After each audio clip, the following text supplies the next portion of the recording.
అందరికీ ఈ ఉదయకాలపు సమయంలో మనందరి తండ్రి అయిన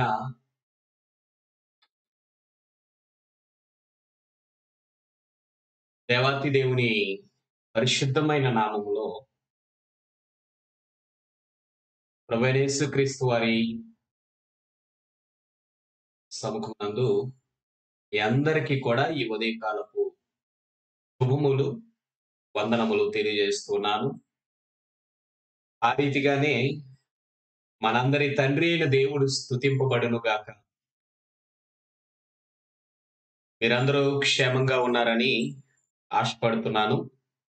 చాలా మంది ఆ పాపం అని అనను కానీ మనకి పాపం అనే పదం ఊత పదం. దాని అలవాటు మార్చుకుందాం. అంటే నా రాత్రికాల సమయంలో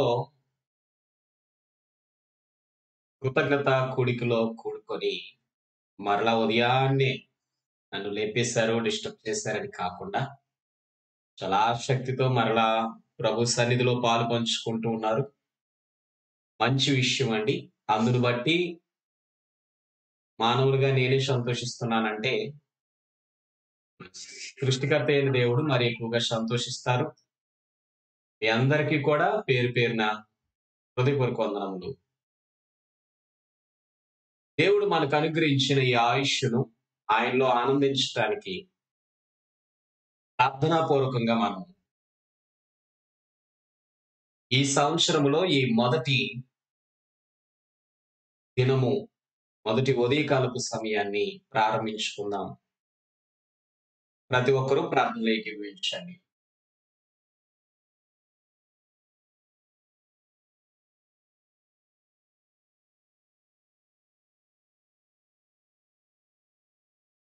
నమ్మదగిన వాడవైనటువంటి సర్వలోక నాథుడు అయినటువంటి రక్షకుడు అయినటువంటి మా పరలోకపు తండ్రి,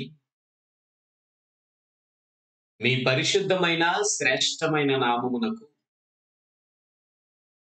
కృతజ్ఞతాస్తుతులను చెల్లిస్తున్నాము దేవా.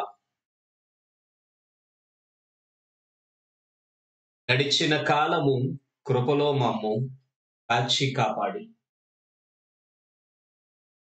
దేవా, ఇంకనూ మార్పు చెందటానికి అవకాశమునిస్తూ మరొక సంవత్సరమును మేము చూడగలిగే భాగ్యము కల్పించినందుకు మీకు స్తోత్రములు తండ్రి. ఇది కేవలము మా ఆత్మీయతను మరింత బలపరుచుకోవడానికి మాత్రమే మీరిచ్చిన గొప్ప అవకాశమని మేము భావిస్తూ ఉన్నాము. మరి అటువంటి తలంపుతో ఈ ఉదయమును కూడా ఎంతమంది ప్రారంభిస్తూ ఉన్నారో, ప్రారంభిస్తున్నటువంటి వారి జీవితాలలో ఈ సంవత్సరం అంతయు కూడా ప్రతి ఉదయము ఈ రీతిగా మీతో ప్రారంభమయ్యేటటువంటి ఆలోచన విస్తరించులాగున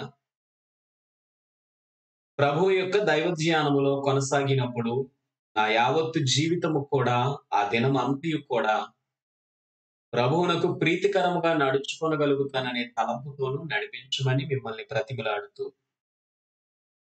అది ఆసక్తి కలిగిన నీ పిల్లలను మీ చేతులకు అప్పగిస్తూ క్రీస్తు ప్రభువారి నామములో ఈ ప్రార్థన అడిగి వేడుకొనుచు ఉన్నాం తండ్రి.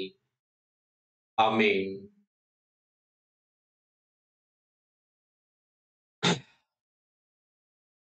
చాలా సంతోషం అండి,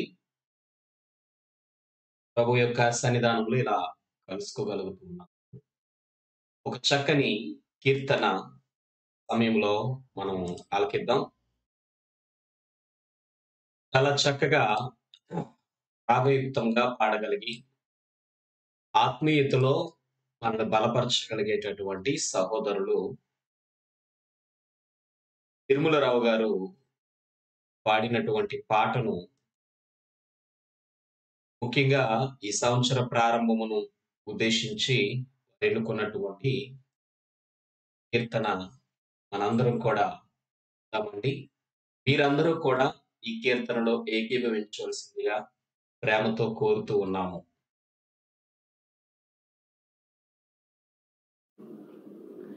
నూతన పరచుము దేవా నీ కార్యములు నా ఎడల నూతన పరచుము దేవా నీ కార్యములు నా ఎడల సంవత్సరాలెన్నో జరుగుచున్నను నూతన పరచుము నా సమస్తము సంవత్సరాలెన్నో జరుగుచున్నను నూతన పరచుము నా సమస్తము పాతవి గతించిపోవును సమస్తము నూతన మగును నీలో ఉత్సహించుచు నీకై ఎదురు చూచును నూతన పరచుము దేవా నీ కార్యములు నా ఎడల శాశ్వతమైనది నీదు ప్రేమ ఎన్నడైన మారనిది నీదు ప్రేమ దినములు గడచిన సంవత్సరాలన్నీ దొర్లినా నాయడ నీదు ప్రేమ నిత్యం నూతనమే దినములు గడచిన సంవత్సరాలన్నీ దొర్లినా నాయడ నీదు ప్రేమ నిత్యం నూతనమే పాతవి గతించిపోవును సమస్తము నూతన మగును నీలో ఉత్సహించుచు నీకై ఎదురు చూచును నూతన పరచుము దేవా నీ కార్యములు నా ఎడల నూతన పరచుము దేవా నీ కార్యములు నా ఎడల ప్రతి ఉదయం నీ వాక్యముతో నన్ను ఎదుర్కొందువు నీదు కరుణతో తరములను ఎలా సంతోషకాదనముగా నన్నిల చేసినావు నీకే స్తోత్రము తరములను ఎలా సంతోషకాదనముగా నన్నిల చేసినావు నీకే స్తోత్రము పాతవి గతించిపోవును సమస్తము నూతన మగును నీలో ఉత్సహించుచు నీకై ఎదురు చూచును నూతన పరచుము దేవా నీ కార్యములు నా ఎడల సంవత్సరాలెన్నో జరుగుచున్నను నూతన పరచుము నా సమస్తము సంవత్సరాలెన్నో జరుగుచున్నను నూతన పరచుము నా సమస్తము పాతవి గతించిపోవును సమస్తము నూతన మగును నీలో ఉత్సహించుచు నీకై ఎదురు చూచును నూతన పరచుము దేవా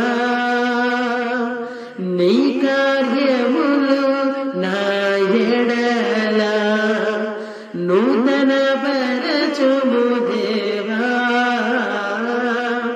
నీ కార్యములు నా ఎడల అందరికీ వందనాలు.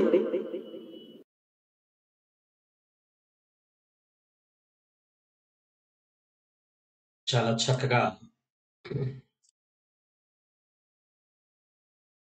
ఆత్మీయ కీర్తనలో మనల్ని నడిపించినటువంటి ఒక ఆత్మీయ ఆలోచనలతో మనల్ని ఈ నూతన వత్సరంలోనికి ప్రవేశిస్తున్నప్పుడు మనల్ని కొనసాగింపు చేసిన సహోదరులకు ప్రభు పేరట వందనములండి. దేవుడు మీకిచ్చిన ఆ తలాంతును మరివిరివిగా ఈ సంవత్సరం అంతయు కూడా మీరు దేవుని సేవలో కొనసాగించాలని, సహకరించాలని కూడా మిమ్మల్ని ప్రేమతో కోరుతూ ఓకే అండి. మంచి విషయం. ప్రియమైన దేవుని పిల్లలారా, మీరందరూ క్షేమంగా ఉన్నారని నేను భావిస్తూ ఉన్నాను. 2021 అని ఇప్పుడు మనం చెప్పుకుంటాం. ఆంగ్ల, తెలుగు సంవత్సరాదిలు వేరువేరుగా ఉన్నాయి. సంవత్సరానికి ఆది అనేది ఇది నిజానికి మన భారతదేశ క్యాలెండర్ కాదు. అయినప్పటికీ మనం దాన్ని ఉంటాము. ఇది ఇంగ్లీష్ క్యాలెండర్ అని వేరియేషన్స్ ఉన్నాయి. ఇవన్నీ వేరే విషయాలు. అయినప్పటికీ అలవాటు పూర్వకంగా 2021 అనేది మాత్రం ఇక్కడ నుండి కౌంట్ చేయడం జరుగుతుంది. దేవుడు సంవత్సరాన్ని మన జీవితంలోనికి ఆయన అనుమతింప చేశారు అంటే ఖచ్చితంగా నేను ఆయన ఏదో కోరుతూ ఉన్నాను. మళ్ళా అదే పదాన్ని జ్ఞాపకం చేస్తున్నాను. దేవుడు నీ జీవితంలోనికి ఒక సంవత్సరాన్ని అనుమతింప చేశారు అంటే ఆయన నీ నుండి ఏదో కోరుతున్నారు. చాలా వివరంగా తేలిగ్గా యేసు ప్రభు వారు ఆ ఉపమానంలో ఈ సంవత్సరము కూడా ఉండనివ్వు, ఎందుకు ఈ చెట్టు నిమిత్తం ఈ నేల వ్యర్థం అవ్వాలి అనే పదాన్ని ఉపయోగించినప్పుడు అది వ్యర్థము కాదు, ఈ సంవత్సరము కూడా ఉండనివ్వు. ఆ రిక్వెస్ట్ మీద నీకు ఈ ఇయర్ కూడా ఆయుష్ అనేది దొరికింది. తండ్రి అయిన దేవుడు ఈ విషయంలో చేసే సంపూర్ణమైన తలంపులకు పైన యేసుక్రీస్తు వారి యొక్క సహాయము ఇంకా అవకాశాన్ని ఇస్తూ ఉంది. ఈ ఆయుష్ అవకాశంగా తీసుకొని నీవు కేవలము నీకు నచ్చినట్లు జీవించటానికి కాదు, ఆయనకు నీ పట్ల ఉన్న సంకల్పం ఏమిటి, ఇది ఈ సంవత్సరము దయచేసి మీరందరూ గమనించండి. నిన్నటి దినాన్ని చాలా సంతోషించాం. మనలో చాలా వరకు అంటే కొందరు టైపింగ్ చేయగలిగి పెట్టారు, కొందరు టైపింగ్ పెట్టలేకపోయారు. కానీ మనలో ప్రతి ఒక్కరు కూడా ఇదిగో నా ఆత్మీయ జీవితం 2020లో ఎలాంటి పరిస్థితులైనా కూడా ఇంతవరకు బెటర్ అని మీరు చెప్పగలిగిన విషయం ప్రభు తప్పకుండా ఆనందించిన సందర్భమే. అయితే అంతకంటే ఆనందకరమైన సంగతి ఏంటి అంటే మీ స్పిరిచువల్ గ్రోత్ అనేది 2021లో ఎలా ఉండాలనుకుంటున్నారంటే చాలా మంది 90 అబౌవ్ చెప్పారు చూడండి. నిజంగా చాలా సంతోషం. అయితే ఈ ఆత్మీయమైనటువంటి ఎదుగుదలలో మీరు తీసుకోవాల్సిన ప్రతి ఆలోచనకు మొదటి మెట్టు ఏమిటి అంటే తప్పకుండా దేవుడు ఆయుష్ ఇచ్చినట్లయితే ఇచ్చిన ఈ ఆయుష్లో ఈ సంవత్సరములో ఆత్మీయమైనటువంటి కార్యక్రమాలు చేపట్టడంలో ఒక గోల్ పెట్టుకోండి. ఆత్మీయ అభివృద్ధిలో 2 రకాలైన కార్యక్రమాలు మీరు గమనించాలి. ఒకటి పాపము చేయకుండా లోకాశలలో చిక్కుకుపోకుండా పరిశుద్ధత వైపు అడుగులు వేస్తూ నీ ఆత్మను నీవు కాపాడుకోవటము ఆత్మీయ అభివృద్ధిలో ఒక పార్ట్. 2 ఆత్మీయ కార్యక్రమాలలో, ఆరాధనలో, ప్రార్థనలో, గృహ కూడికలలో, మీటింగ్స్ లో, ఆయా సభలలో, ఆయా బైబిల్ తరగతులలో నీ ఆత్మీయ జీవితాన్ని పెంపొందించే కార్యక్రమాలలో ఇలా పాలు పంచుకోవడం అనేది కూడా చాలా ఉన్నతమైన భావము, శ్రేష్టమైన భావం. చాలా మంది ఆత్మీయంగా నన్ను నేను కాపాడుకుంటున్నానని వారి ఆత్మీయ జీవితాన్ని అభివృద్ధి చేసుకోవడంలో జాగ్రత్త పడుతున్నారు. కానీ వాక్యానికి వారి జీవితంలో ఎక్కువ స్థానం ఇవ్వటం లేదు. వాక్యానికి ఎప్పుడైతే ఎక్కువ స్థానం ఇవ్వమో ఖచ్చితంగా మన జీవితంలో మనకి తెలియకుండానే నష్టపోయే ప్రమాదం కూడా ఉంటుంది. సో, ఆత్మీయంగా నీవు ఎదగటానికి నీ పరిశుద్ధతను కాపాడుకునే విషయంలోను, ఆత్మీయ కార్యక్రమాలలో మరి ఎక్కువగా పాలుపంచుకునే విషయంలోను, నేను 2020లో చక్కని గోల్స్ పెట్టుకోవాలని తప్పకుండా ప్లాన్ చేయగలిగితే అట్టి కార్యక్రమాలు దేవుడు జరిగిస్తారు. ఇది వాస్తవం. మనందరి జీవితాల్లో ఇది అవసరం కూడా. నిన్నటి దినమున అంటే ఒక సహోదరీమణి మీకు మాదిరిగా ఉండటానికి లేక మిమ్మల్ని ప్రోత్సహించడానికి చెప్పబడుతున్న మాట. ఈ 2020లో దేవుడు అవకాశం ఇస్తే ఒకరోజు ఎక్కడైనా నలుగురికి సువార్త చెప్పేటటువంటి కార్యక్రమాన్ని నేను ఏర్పాటు చేసుకోవాలను. అంటే ఆత్మీయంగా ఓ టార్గెట్ అనేది ఒక సంవత్సరంలో ఒక పని చేయాలని మనం పెట్టుకోగలిగినప్పుడు నా కుటుంబం తరపున, నా తరపున ఇది కేవలం ఈ ఏవైతే జరగాలో కార్యక్రమాల కొరకు మాత్రమే మాట్లాడటం లేదండి. ఆత్మీయంగా మన జీవితాలు వృద్ధి చెందటానికి నీలో ఇలాంటి భావాలనేవి చాలా అవసరం.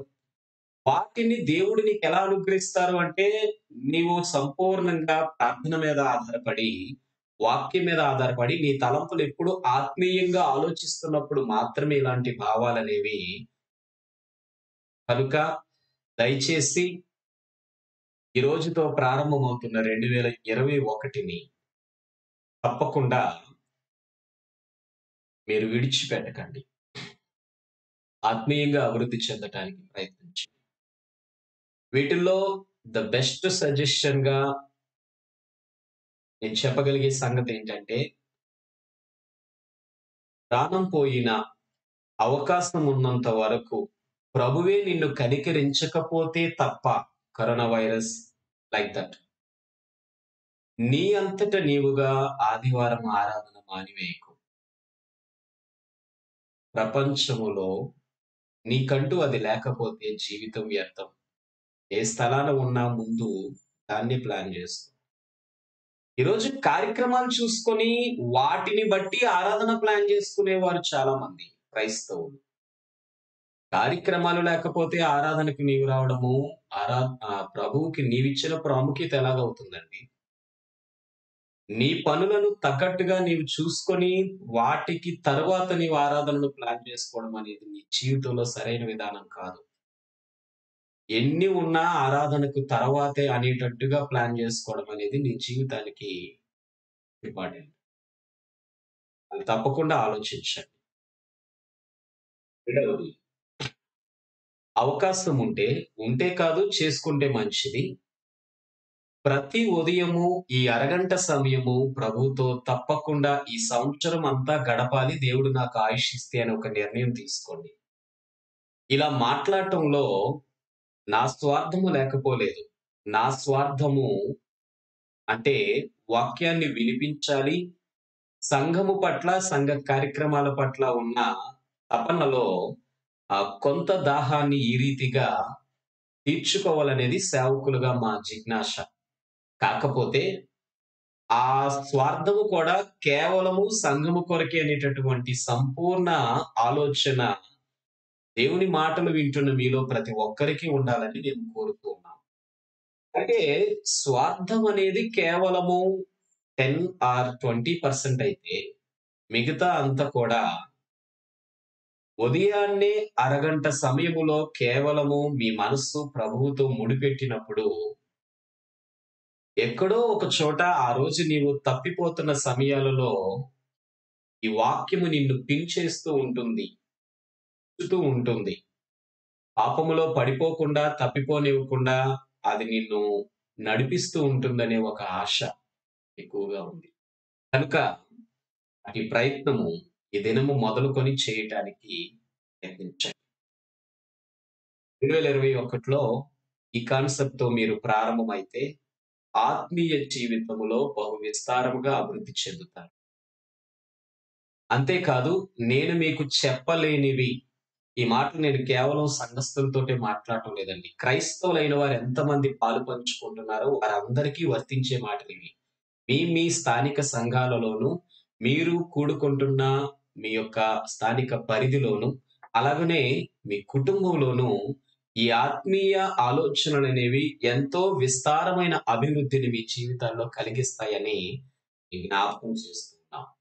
కనుక వీటిని తప్పకుండా ఈ సంవత్సరంలో పాటించటానికి ప్రయత్నించండి.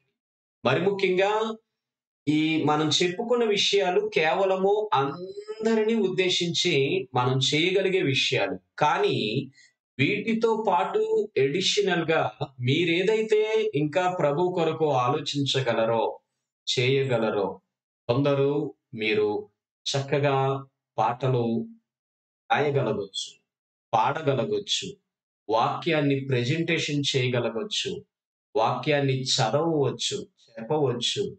నువ్వు ఏ ప్రాంతంలో ఉన్నావో, ఆ ప్రాంతంలో ఆ స్థానిక సంఘానికి నీవు ఏ రీతిగా ఉపయోగపడగలుగుతావో, ఆ పరిచర్యను, ఆ తలాంతును ఈ సంవత్సరములో ఏమాత్రము విడిచిపెట్టకు.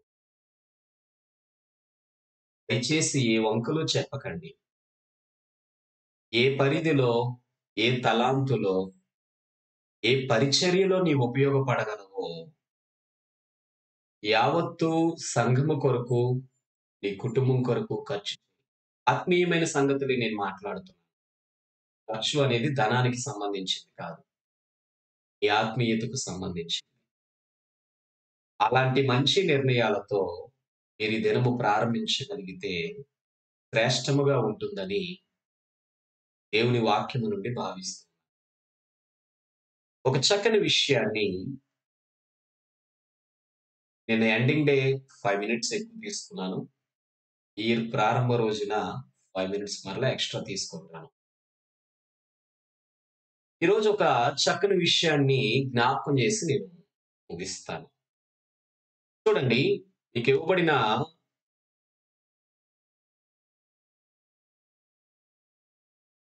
మనకివ్వబడినటువంటి ఆత్మీయమైనటువంటి విషయంలో క్రైస్తవులు ఏ విషయంలో ధైర్యంగా ఉండాలి అని ఒక్కొక్కటి మనం చూస్తూ ఉన్నాం కదా. వాటిలో ఇక్కడ ఒక చక్కని విషయం ఉంది. మీకు అవకాశం ఉంటే న్యాయాధిపతుల గ్రంథము 20వ అధ్యాయము 17 నుండి 48 వచనాలు ఒక కాన్సెప్ట్ ఉంటుంది. ఈ కాన్సెప్ట్ మీరు తర్వాత చదవండి. ఆ కాన్సెప్ట్ చదివితే ఈ పాయింట్ మనం చెప్పుకునే పాయింట్. మనం ఇప్పుడు అన్ని వచనాలు చదవలేం కనుక అక్కడున్న విషయం అంతా ఒక కొన్ని మాటల్లో జ్ఞాపకం చేస్తాను. ఒకానొక సన్నివేశాన్ని బట్టి దేవుని పిల్లల మధ్యనే సమస్య ఏర్పడింది. ఆ సమస్యను వారు జయించలేకపోతున్నారు. ఇశ్రాయేలీయులకు, బెన్యామీనీయులకు మధ్య ఏర్పడినటువంటి సమస్య. కారణం ఏంటి అంటే కొంచెం ముందుకి చరిత్రలోనికి మీరు వెళ్ళాల్సి ఉంటుంది. అక్కడ ఒక ఒక పురుషుడు తన భార్యను తీసుకొని దూర ప్రయాణం వెళ్తాడు. ఆ దూర ప్రయాణంలో తిరిగి తన గృహానికి చేరుకుంటున్నప్పుడు చాలా చీకటి పడుతుంది. అప్పుడు ఒక అన్య ప్రాంతానికి వస్తాడు. అన్య ప్రాంతానికి వచ్చినప్పుడు పనివాడు అంటాడు, "అయ్యా, చాలా చీకటి పడింది, ఇక్కడ ఆగుదాం" అంటే, "నాన్న, ఇంత అన్య ప్రాంతంలో మనం ఎలా జీవిస్తాం? కొంచెం దూరం ఓపిక పట్టి మనం నడిస్తే మనవారు ఉన్నారయ్యా, మన మన ప్రజలున్నారు. వారి మధ్య అయితే మనం ధైర్యంగా ఉండగలం కదా" అని తన ప్రజల మధ్యకి వెళ్ళాలని తన ప్రజలు ఇశ్రాయేలుల మధ్యకి వెళ్ళి ఆ నైట్ స్టే చేయాలని అనుకుంటాడు. తను, తన భార్య, తన పనివాడు. అయితే ఊహించలేని రీతిలో వారే ఆమెను అవమానపరిచి ప్రాణము పోయే స్థితి వరకు ఆ సొంత ప్రజలే ప్రవర్తించినట్టు కనిపిస్తూ ఉంటారు. దానికి తను దుఃఖపడుతూ, "అన్యులనుకున్నాను, అందుకే వారికి భయపడి నా వారి మధ్యకొచ్చాను. కానీ నా వారే ఈ రోజు నాకిలా చేశారు" అని దుఃఖపడుతూ వేదనతో ఆ భార్యను 12 ముక్కలు చేసి 12 ప్రాంతాలకి కూడా, అంటే 12 గోత్రాలకు కూడా పంపిస్తాడు. ఏంటి ఈ ఘోరం? ఎందుకు మాకు ఇలా ఒక మనిషి యొక్క, ముఖ్యంగా స్త్రీ యొక్క శరీర భాగాన్ని పంపించడం జరిగింది అంటే, వారందరూ మరలా మాట్లాడుకొని ఎవరు ఇట్టి గొప్ప ఘోరమైన కార్యాలు చేశారో వారితో యుద్ధం చేయాలని వారిలో వారే అంటే ఇశ్రాయేలులు బెన్యామీనీయులతో యుద్ధం చేయాల్సిన పరిస్థితి ఏర్పడుతుందన్నమాట. ఇది హిస్టరీ. ఇది అర్థం కాకపోతే ఈ విషయం అర్థం. ఎప్పుడైతే వారితో యుద్ధం చేయాల్సి వచ్చిందో మీరు తర్వాత చదవండి. అక్కడ ఇశ్రాయేలీయులు దేవునికి ప్రార్థన చేస్తారు. జాగ్రత్తగా వినండి. ఇశ్రాయేలీయులు దేవునికి ప్రార్థన చేస్తారు. ఏమనంటే, మేము బెన్యామీనీయులతో యుద్ధానికి పోదుమా అని అన్నప్పుడు దేవుడు అంటారు, వెళ్ళండి, వెళ్ళండి. దేవుడు వెళ్ళమన్నారు అంటే గెలుస్తామనే ఒక ఆశతో, నమ్మకంతో బయలుదేరుతారు. వీరు కూడా అలాగే బయలుదేరారు. వీరు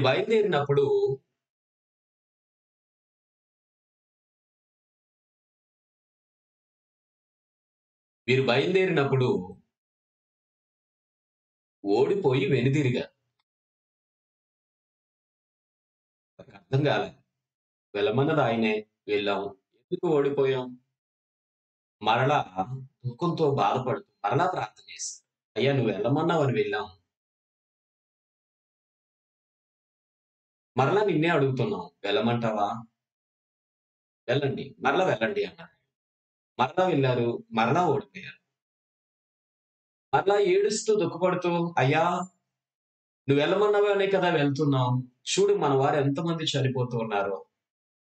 జరిగిన ఘోరమైన దుష్కార్యం నీకు తెలిసిందే కదా, మరలా వెళ్ళమంటావా? ఈసారి వెళ్ళండి, తప్పకుండా మీరే గెలుస్తారు. ప్రభువు వెళ్ళమన్న సందర్భాలలో కూడా వారు ఓడిపోయిన భావాలను మనం గమనించినప్పుడు కొన్ని సంగతులు మనం నేర్చుకుంటాం. అయితే ఇక్కడ నేను జ్ఞాపకం చేస్తున్న ఒక ఆత్మీయమైన అంశం ఏంటంటే, సమస్యను జయించలేకపోతున్న సమయాలలో కూడా నీవు ధైర్యంగా ఉండు. 2020 నువ్వు అనుకున్నట్టు నడవలేదు. అది కరోనా పరిస్థితో, లేకపోతే నీ ఆర్థిక స్థితిగతులు దిగజారిపోయాయో, అతలాకుతలమయ్యాయో, ఎన్నో సమస్యలలో చిక్కుకున్నావో, నీ ఊహించిన రీతిగా నీ కుటుంబాన్ని నడిపించలేకపోయావో, నీ పిల్లల విద్యా భవిష్యత్తు నాశనం అయ్యిందనో, రకరకాలుగా ప్రభువుని విశ్వసించినా ఏంటి పరిస్థితులు ఘోరంగా మారాయి అని నీవు దుఃఖపడుతున్నప్పటికీ ఒక్క విషయాన్ని మాత్రం నువ్వు మర్చిపోకు. ఈ న్యాయాధిపతుల గ్రంథం 20 అధ్యాయం 17 నుండి 48 వచనాలలో మనం చదివితే, వారు సమస్యను జయించలేకపోతున్నా కూడా మాటి మాటికి ధైర్యం తెచ్చుకొని నడుస్తున్నారు. 2021లో నీవు నేను మనందరం కూడా ఏదైనా ఒక సమస్యను జయించలేకపోతున్నా కూడా ఆ సమయంలో కూడా మనం ధైర్యంగా ప్రవర్తించాలి. ధైర్యాన్ని పోగొట్టుకోకండి. మాటి మాటికి ఇలాగే జరుగుతుంది కదా అంటే, అవును మాటి మాటికి అలాగే జరగడానికి ఆయన కొన్ని కారణాలు నియమించాడు. నీ జీవితంలో, నా జీవితంలో, మనల్ని బట్టి ప్రపంచపు జీవితంలో కొన్నిసార్లు ఆయన నీ జీవితంలో కలిగించే సందర్భాలు నీ ఒక్కడికే సంబంధించవు. నీ వలన నీ తోటి వారికి, నీ వలన నీ కుటుంబానికి, నీ వలన నీతో ఉన్న సంఘానికి కూడా అవి వర్తించేటట్లుగా ఆయన అనేకమైన కార్యక్రమాలు జరిగిస్తూ ఉంటాడు. వాటిని ఊహించేంత జ్ఞానము నీకెక్కడిది, నాకెక్కడిది? అలాంటప్పుడు ధైర్యాన్ని కోల్పోకూడదు. ప్రియ సోదరుడా, ప్రియ సోదరి, సమస్యలను జయించలేకపోతున్నా ధైర్యంగా ఉండు. అక్కడ మిమ్మల్ని 20 అధ్యాయం 17 నుండి 48 వచనాలు చదవమన్నాను కదా, పక్కన బ్రాకెట్ లో 22 అనే వచనం ఎందుకు పెట్టానంటే, ఆ వచనాన్ని చదివితే కొన్ని మాటలు మనం చూడొచ్చు. అయితే ఇశ్రాయేలీయులు ధైర్యము తెచ్చుకొని ఓడిపోయారు, అయినా మరలా కూడా ధైర్యము తెచ్చుకొని తాము మొదట ఎక్కడ యుద్ధ పంక్తి తీర్చిరో ఆ చోటనే మరలా యుద్ధము జరగవలెనని తమ్మును తాము యుద్ధ పంక్తులుగా తీర్చుకొనిరి. ఎక్కడైతే యుద్ధం ప్రారంభించారో అక్కడ ఓడిపోయారు. మరలా ఎక్కడైతే యుద్ధాన్ని ప్రారంభించి ఓడిపోయారో మరలా అక్కడే ప్రారంభిస్తున్నారు. మరలా ఓడిపోయారు, అది వేరొక విషయం. కానీ ఇక్కడ మనం గమనిస్తున్న ఆత్మీయమైన భావం ఏంటంటే, 2020 ఓడిపోయాను కాబట్టి దేవుడు ఆయుష్నిచ్చాడు కదా, 2021 మరింత ఘనంగా ఉండాలని ఊహించు, ఆలోచించు, తప్పు కాదు. కానీ ఊహించి ఆలోచించిన దానికి భిన్నముగా పరిస్థితులు మారుతున్నప్పుడు ఎట్టి పరిస్థితుల్లో నిరుత్సాహపడకు.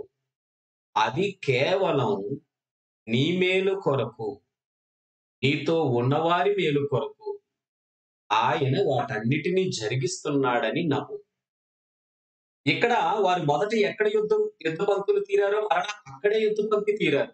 కానీ వారిలో ఉన్న మైనస్ ఏంటంటే, ఏదైతే యుక్తిగా ఒక మంచి ఆలోచన చేయాలో అది వారు మొదట చేయలేకపోయారు. ప్రభువు సహాయము కోరి కూడా ఎలా ఆలోచన చేయాలో అలా ఆలోచన చేయలేకపోవడం వల్ల నష్టపోయారు. అయితే ఆ నష్టంలో దేవుడు వారిని విడిచిపెట్టలేదు. సంపూర్ణముగా వారు అనుకున్న విజయాన్ని సంపూర్ణంగా వారికి అందించడానికి కొంత సమయాన్ని ఆయన వెచ్చించాడు. 2021 ఉన్న సమస్యలు తీర్చివేయొచ్చు. నువ్వు అనుకున్న వాటికంటే ఎక్కువ సమస్యల్లో నువ్వు కూరుకుపోవచ్చు. వ్యాధులు తగ్గవచ్చు. వైరస్ బారిలు పెరగవచ్చు. పరిస్థితులు ఎలాగైనా భిన్నమవ్వచ్చు, కానీ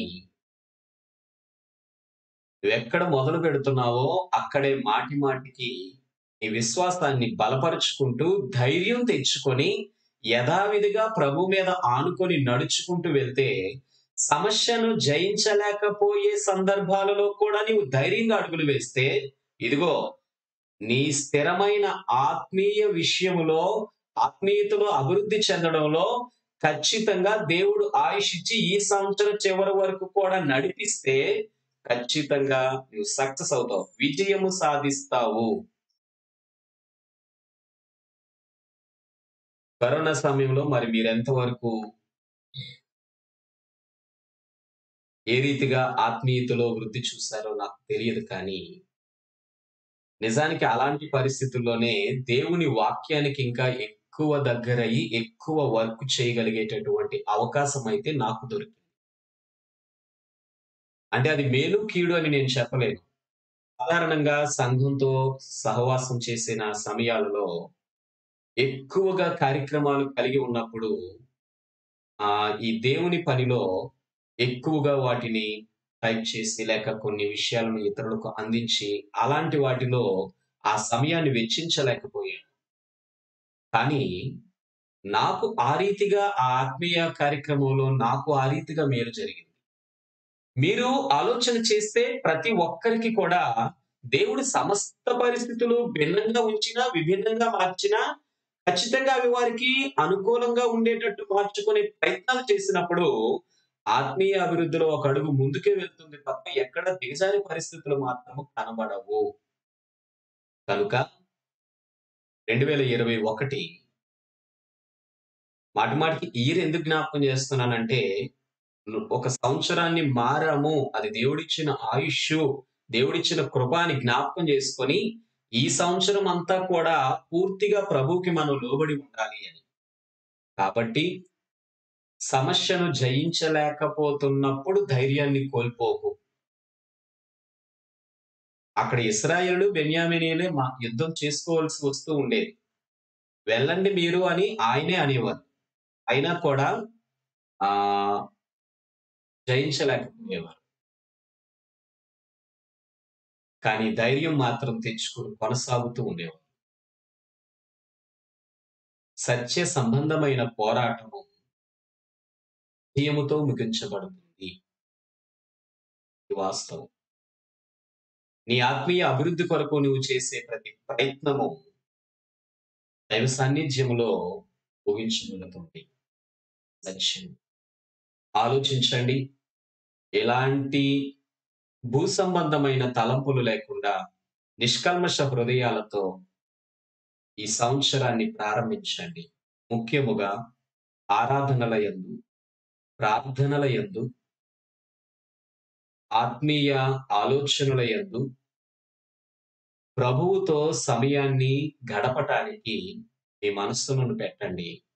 ఆత్మీయ కార్యక్రమాలలోనూ ఆత్మీయ అభివృద్ధిని చేసుకొని నడుచుకోవడంలో, పరిశుద్ధతను కాపాడుకోవడంలోనూ ఈ క్షణము మొదలుకొని మీరు ముందడుగు వేయగలిగితే సంబంధమైన అనేకమైన అవసరతలను, కొరతలను తీర్చుటలో ఆయన మనకు సహాయం చేస్తారు. మీరు ధైర్యంగా ఉండాలని, ఈ సంవత్సరం అంతా కూడా స్థితులు ఎలా మారుతున్నా మీరు ధైర్యంగా ఉండాలని ప్రేమతో కోరుతూ, నాకు నేను కూడా సమస్యలను జయించలేకపోతున్న సమయాలలో కూడా ధైర్యంగా ఉండాలని నాకు నేను కూడా ఒకసారి జ్ఞాపకం చేసుకుంటూ మాటలు ముగిస్తున్నాను. ప్రార్థన చేసుకొని ముగించుకుందామా మరి? ధైర్యంగా ఉన్నారా మరి? ఎలాంటి పరిస్థితులొచ్చినా దేవునికి, వాక్యానికి, ప్రార్థనకు దూరం అవ్వనే అవ్వను అని చెప్పగలుగుతారా మరి? నిన్న నాకు మాటిచ్చారు మీలో చాలా మంది. ఒకవేళ ఎవరైనా నిన్నటి దినాన్ని చూడలేని వారు ఈరోజు చూస్తున్నట్లయితే, ఈ సంవత్సరంలో ఆత్మీయ స్థితిగతిని 90% దాటి 100% వరకు కూడా మాట ఇచ్చిన వారు, మెరుగుపరుచుకుంటామని వాగ్దానం చేసిన వారున్నారు. అలా ఉండటానికి మీరు ఇష్టపడితే, ఈ సంవత్సరాన్ని దేవుడు ఆత్మీయ ఆశీర్వాదాలతో మిమ్మల్ని నింపి నడిపించునుగాక. ప్రార్థన చేసుకొని ముగించు.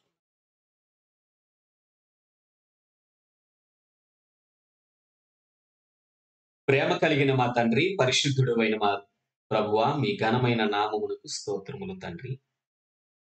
ఇదిగో మీ కుమారులు, కుమార్తెలు మీ సాన్నిధ్యములో జీవించటానికి వారు సంకల్పించుకొని నడుము బిగించి, సర్వాంగ కవచము ధరించి, తండ్రి సమస్త విధములైనటువంటి ఆత్మీయ తలంపులతో వారిని వారు సిద్ధపరచుకొని, ఎంతో నూతనమైన ఉత్సాహముతో, ఉత్తేజముతో మీరిచ్చిన మరొక సంవత్సరపు ఆయుష్ను వారు ప్రారంభిస్తుండగా, వారి జీవితాలలో తండ్రి ఎన్ని సమస్యలు ఎదురవుతున్నప్పటికీ, అవి జయించబడలేకపోతున్నవైనప్పటికీ ధైర్యము తెచ్చుకొని అడుగులు వేయగలిగే స్థితికి నడిపించటానికి ఆదరణకరమైన మీ మాటలు వాక్యము ద్వారా తెలియచేసినందుకు స్తోత్రములు చెల్లిస్తూ ఉన్నాం. పిల్లలందరినీ కూడా పేరు పేరున జ్ఞాపకం చేసుకోనమని, వారికి కావలసిన ఆత్మీయ శక్తి, ఆత్మీయ జ్ఞానము, ఆత్మీయ బలము అనుగ్రహించి, అపవాది బాణములను ఎదిరించి నిలవబడగలిగే శక్తిని అనుగ్రహించమని వేడుకుంటూ, ప్రార్థనా పూర్వకంగా ప్రతి ఒక్కరిని మీ చేతులకు అప్పగిస్తున్నాం. దేవా, ఇన్నాళ్ళు వాక్యం యొక్క జ్ఞానము తెలియక భౌతిక సంబంధమైన వాగ్దానం అనే కార్డుల మీద మాత్రమే మా మనస్సులో ఆధారపడి ఉన్నవేమో, ఆత్మ సంబంధమైన వాగ్దానముల మీద ఆధారపడి ఆత్మీయ ఆలోచనలో మా జీవితాలను స్థిరపరచుకొనగలుగునట్లు నడిపించమని వేడుకుంటూ, ఆసక్తితో ఈ సమయాన్ని మీతో గడిపినటువంటి మీ పిల్లలందరినీ నన్నును మీ చేతులకు అప్పగించుకుంటూ, మీ చిత్తమైతే మీ కుమారుని రాకడ ఆలస్యమైతే ఈ సంవత్సరము ఆయుష్ ఇచ్చిన కొలది ఈ సంవత్సరం అంతయు కూడా ప్రతి ఉదయము ఇట్టి ఆత్మీయ ఆలోచనలో మేము మీతో సహవాసము చేయగలిగినట్లు నడిపించమని వేడుకుంటూ, వాళ్ళందరినీ మీ చేతులకు అప్పగించు. క్రీస్తు ప్రభు వారి నామములో ఈ ప్రార్థన మేము అడిగి వేడుకొచ్చు ఉన్నాం తండ్రి. ఆమేన్.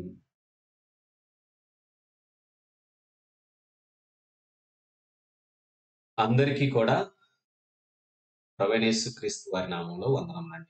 ఇంత మంచి అవకాశాన్ని మనకి కలిగించినందుకు తండ్రి అయిన దేవునికి కృతజ్ఞతాస్తుతులు.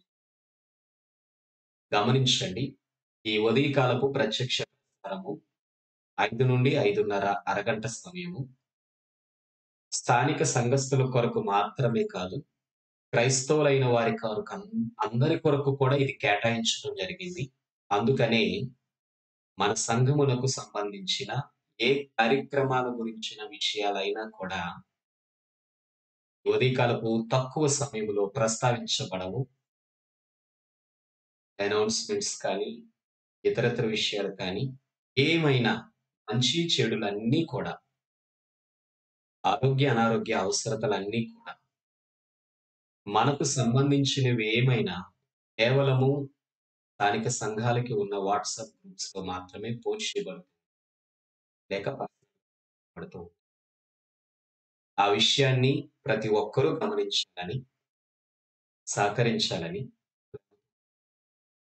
దేవుని యొక్క కరుణా కటాక్షములలో ఈ 2021 ఆత్మీయంగా మీరు అభివృద్ధి పొందటానికి తండ్రి అయిన దేవుని కృప, ప్రభు యేసుక్రీస్తు వారి ప్రేమ, పరిశుద్ధాత్మ యొక్క సహవాసము ఎల్లప్పుడూ తోడుగా ఉండాలని సేవకులుగా మేము ప్రార్థిస్తూ, మిమ్మల్ని ప్రోత్సహిస్తూ ఈ మాటలు ముగిస్తున్నాం. అందరికీ వందనాలు.